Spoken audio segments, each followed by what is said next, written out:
आसाम पुलिसा फिन गोबां बिबांनि ड्राग्स हमदों। आसामनि कामरुप जिल्लायाव गोबां बिबांनि ड्राग्स हमनाय जादों। कामरुप जिल्ला पुलिस बिफाननि जथायै नायबिजिरनायाव गासै 1 केजि हेर'इन, 5 केजि अपियाम आरो गासै 2304 सो एसपीएस टेब्लेटफोर गंसे गारिनिफ्राय हमनानै मोननाय जादों। पुलिस बिफाना आरोबाव बेनि सायावनो गोख्रोङै नायबिजिरगासिनो दंबावो।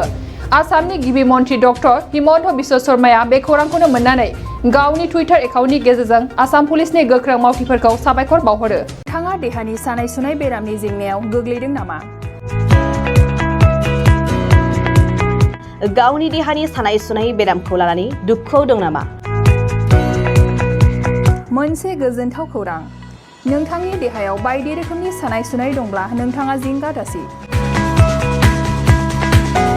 एसआइ निउर' थेरापि, बेयाव नोंथाङा गावनि देहानि सानाय सुनायखौ गोरलैयैनो फाहामनो हागोन। सिं सानाय, आफादावदै सानाय, मोदोम जरा सानाय, आइजोफोरनि जेंना, बायदि बायदि गोबां रोखोमनि देहानि सानाय सुनायखौ गोरलैयैनो फाहामनो हागोन। एसआइ निउर' थेरापिया चिरां जिल्लानि बेंटल गला नं 5 आव दं आरो बे एसआइ निउर' थेरापियाव नोंथाङा गासै देहानि सानाय सुनायखौ गोरलैयैनो फाहामनो हागोन।